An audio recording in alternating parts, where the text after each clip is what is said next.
Hello YouTube, Wasrick here, taking a look at one of my non-military related items. What we have here is a Bell & Howell Model 670/XL Super 8mm film camera. I got this after I watched the movie Insidious, just I thought it seemed cool, and I got this for a really good price. I got this for around $20 or so. Now, a bit of history on Super 8. It was introduced in the 1960s and replaced the previous format of 8mm film. And Super 8 is still a popular medium. It was superseded beginning in the late 1970s and early 1980s by VHS, Beta, and VHS-C. But there's still a devoted group of Super 8 users out there. Now right here I've got the carrying case. It's actually very, very nice. Very nice surprise. Right here is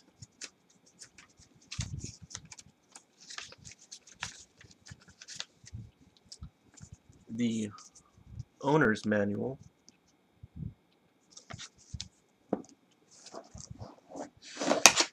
And I have the camera itself. Really light and handy little deal. Now, looking at the manual,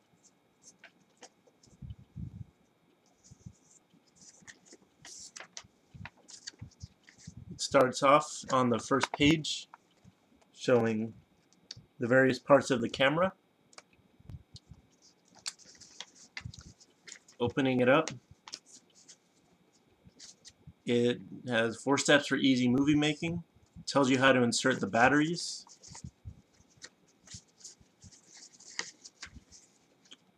How to load the film. It tells you about on-off switch, film transport indicator, the film supply indicator,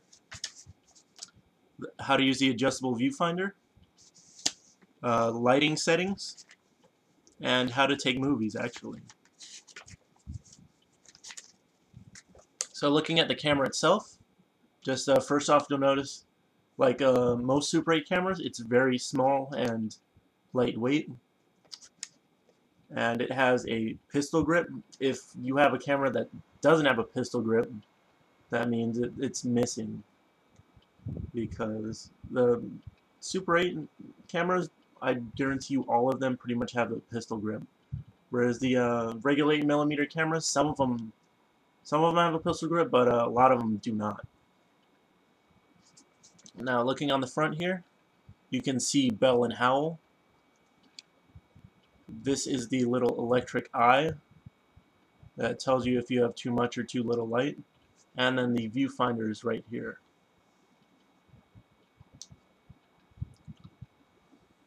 Looking on the side of the camera, you can see the on-off switch, the battery test button, and then the film transport indicator, which tells you how much film you have left to shoot on a 50-foot 8mm Super 8mm cartridge. Excuse me.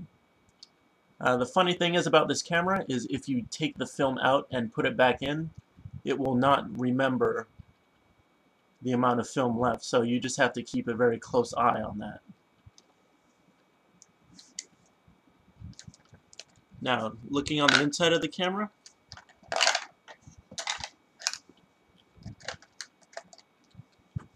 you can see that there's a Super 8 film loaded in there. This is an old roll of Kodachrome, which unfortunately will never, ever get developed, as no one develops Kodachrome anymore due to the complexity of the process. Let's go ahead and pop it out so you can see the little motor. It just pops out like that. This is your standard 50-foot Super 8mm cartridge. It'll give you around 2.5 to 3 minutes of shooting time. And this, I don't believe, is sound film. This camera, I forgot to mention, does not record sound. But there's no point to really owning a Super 8 sound camera anymore because sound film has been out of production since around 1994. Now, what I didn't get with this camera that originally came with it is there's a sleeve for the batteries. It takes 4 AAA batteries, so you just put the batteries in the sleeve and you insert it right here into the camera. I'm going to try and get these bad boys in here. And hopefully they won't pop out. A problem with this camera, if you do not have that little battery holder, when you open the door to take out or put in film, most likely the batteries will pop out.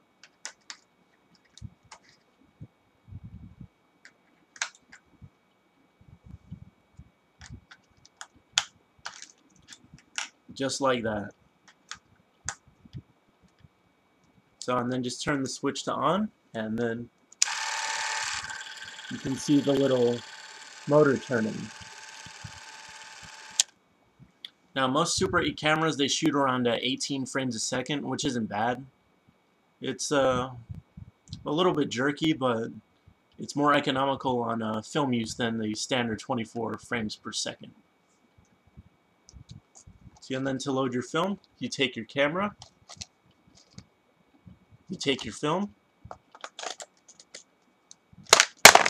and then it's just that easy. And the batteries popped out again.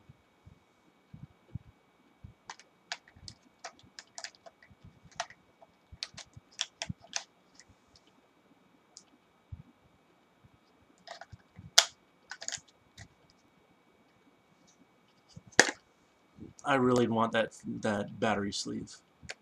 Anyways, so you just close the door, and then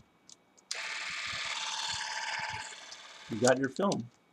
Then, as you can see, as you shoot, the film transport indicator will move. Now, a very interesting and handy feature about this camera is one of two things.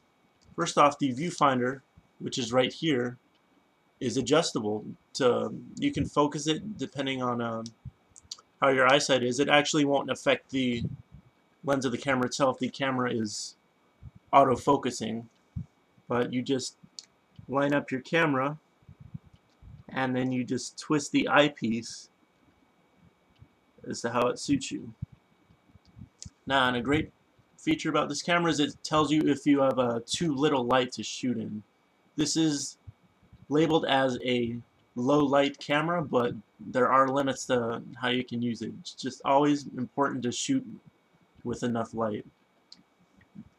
To see if you have enough light to shoot with, you're going to put the camera up to your eye, making sure it is on, and you will depress the trigger halfway.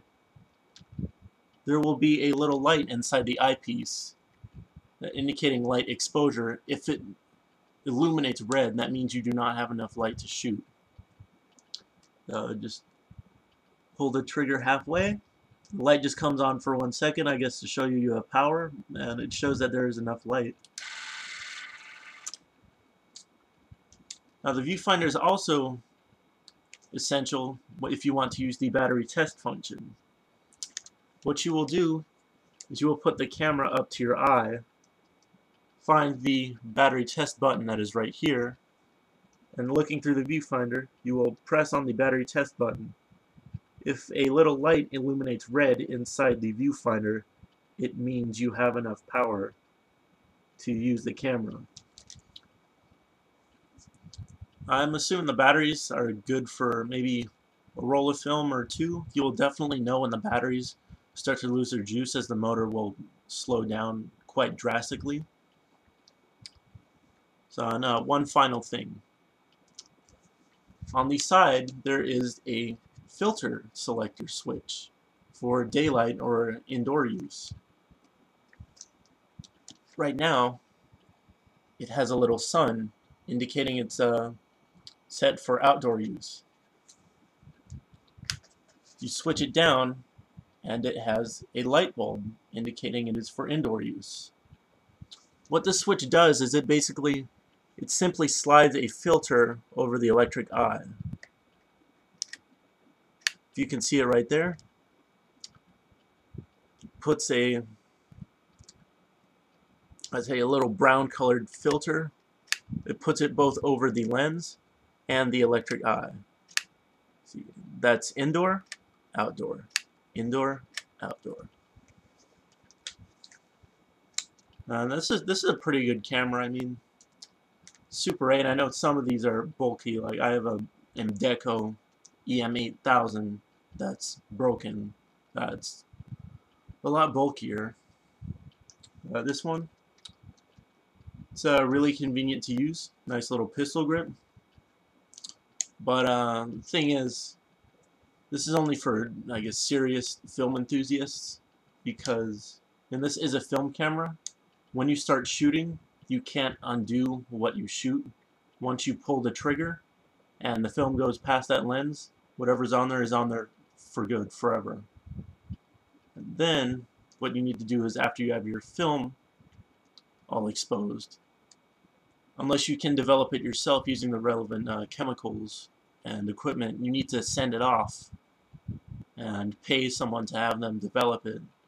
And then you gotta wait for it to come back, and you have to set it up in your Super 8mm film projector. Make sure you have the lamp and everything else is working with that. Oh, it's a nice little novelty item, but when VHS came along, this thing fell by the wayside pretty quickly. With VHS, you've got a lot more recording time. You can record several hours at a time on a VHS tape. It's not dependent so much on lighting.